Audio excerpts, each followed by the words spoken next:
नमस्कार सर्वांना, Rupali delicious kitchen मध्ये आपलं स्वागत आहे। आज आपण मस्त गावरान पद्धतीची अशी कांद्याची रस्सा भाजी बघणार आहोत। ही आमच्या गावाकडे केली जाते, इकडे पुण्यात तर काय करत नाही, पण गावाकडे केली जाते।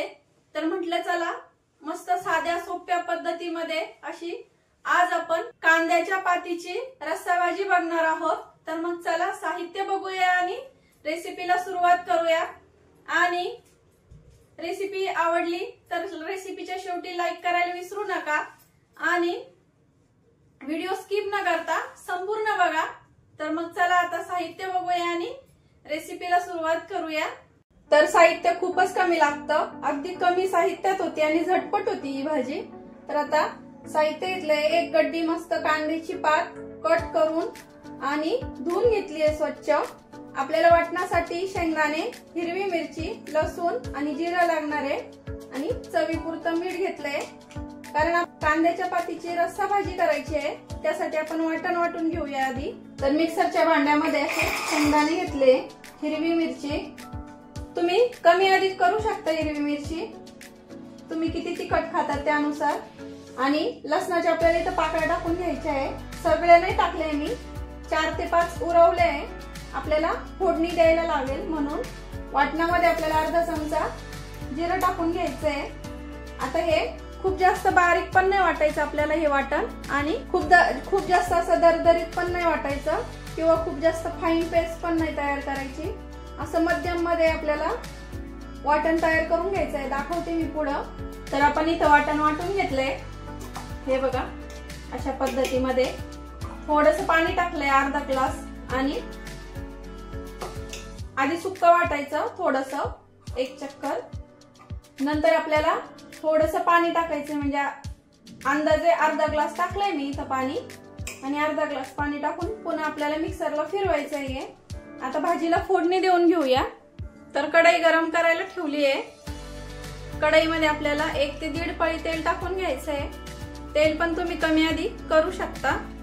तेल छान गरम झालंय, तेलामध्ये जिरं टाकून घेऊया अर्धा चमचा, गॅस कमी करायचा, आणि जिरं छान फुललं की लसूण टाकायचं आपल्याला। इथं लसणाचे असे छान तुकडे करून घेतले, आणि लसूण आपल्याला थोडासा लाल रंगावरती येऊ द्यायचा आहे, आणि मग आपल्याला भाजी टाकायची आहे। त्यामध्ये अशी खमंग फोडणी द्यायची आहे भाजीला। लसूण छान लाल रंगावरती आला की आपल्याला अशी एका ताटामध्ये भाजी घ्यायची, भाजी टाकली का पटकन झाकण ठेवायचं, म्हणजे फोडणीचा जो सुगंध आहे तो तसाच असा दरवळतो आतमधल्या भाजीमध्ये, आणि ती भाजी दुसरी भाजी टाकली त्यामध्ये की अख्ख्या पूर्ण भाजीला आपला त्याचा म्हणजे फोडणीचा पूर्ण असा खमंग वास पूर्ण भाजीला लागतो। एकदम पारंपरिक पद्धतीमध्ये अशी दाखवते ही भाजी, आमच्याकडे अशीच केली जाते। आता 1 मिनिटाने आपल्याला झाकण काढून घ्यायचं आहे, आणि बाकी सर्व भाजी इथं टाकून घ्यायची आहे, आणि भाजी आपल्याला गच्च पिळायची आहे। धुतल्याच्या नंतर अजिबात पाणी ठेवायचं नाही भाजीमध्ये। पूर्ण भाजी टाकल्याच्या नंतर गॅस फुल करायचा, आणि आता पूर्ण अशी परतून घ्यायची भाजी मस्त। आता दिसताना कढई भरून दिसते, नंतर भरपूर अशी कमी होते। आता भाजी छान परतून घेते मी, भाजीला असं आपोआप पाणी सुटलंय। आता हे आपल्याला फुल गॅस वरती परतून परतून हे कमी करायचंय, आटवायचंय म्हणजे। तर हे बघा भाजी मधलं बरचसं पाणी आपलं कमी झालंय, आणि परतून बघा अर्धीच कढई झाली आहे, आधी गच्च कढई भरून होती भाजी। आता आपल्याला यामध्ये वाटून घेतलेलं वाटण टाकून घ्यायचंय, छान मिक्स करायचं भाजीमध्ये। तुम्हाला किती रस्सा हवा आहे त्यानुसार इथं पाणी टाकायचंय। तर मी 1 ग्लास भरून पाणी टाकलंय, आणि एवढी अशी पातळ झाली आहे। आता शिजून थोडीशी अजून कमी होणार ती, कारण भाजी शिजायला पण पाणी लागेल, त्यामुळे थोडं जास्त पाणी टाकलंय, थोडीशी घट्टसर होणार अजून ती। आता इथं चवीपुरतं मीठ टाकून घेऊया शेवटी। याआधी मी मेथीची रस्सा भाजी आणि शेपूची रस्सा भाजी अशा दोन भाज्या टाकलेल्या आहे, अशा गावरान पद्धतीच्या, त्या पण खूप छान लागतात। तर तुम्ही तो व्हिडिओ रुपाली डिलिशियस किचन वर जाऊन बघू शकता। आता आपल्याला ही भाजी छान शिजून घ्यायची आहे, 10 ते 12 मिनिटं लागतात आपल्याला भाजी शिजण्यासाठी। आता शिजून घेऊया भाजी, आणि पुन्हा भेटते मी भाजी शिजल्यावर। तर भाजी आपल्याला शिजायला टाकून 10 ते 12 मिनिटं झाले आणि अधून मधून मी 1 ते 2 वेळा मिक्स करून घेतली भाजी, म्हणजे एकसारखी भाजी शिजते। आणि आपली भाजी शिजली आता 10 ते 12 मिनिटानंतर।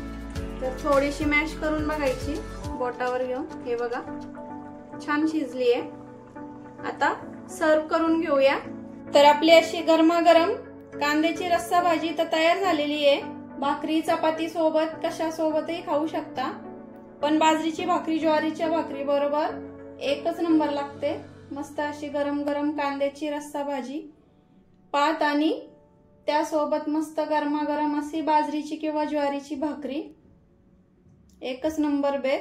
तर तुम्हाला गावरान पद्धतीची अशी मस्त झणझणीत अशी कांद्याच्या पातीची रस्सा भाजी तुम्हाला कशी वाटली कमेंट मध्ये नक्की सांगा। आणि रेसिपी तर नक्कीच आवडली असेल तर लाईक करायला विसरू नका। रेसिपी आवडली असेल तर लाईक शेअर सबस्क्राईब करायला विसरू नका। रेसिपी नक्की ट्राय करा, कारण घरचं जेवण हे खरंच स्वादिष्ट असतं। अशाच नवीन छान छान रेसिपी सोबत पुन्हा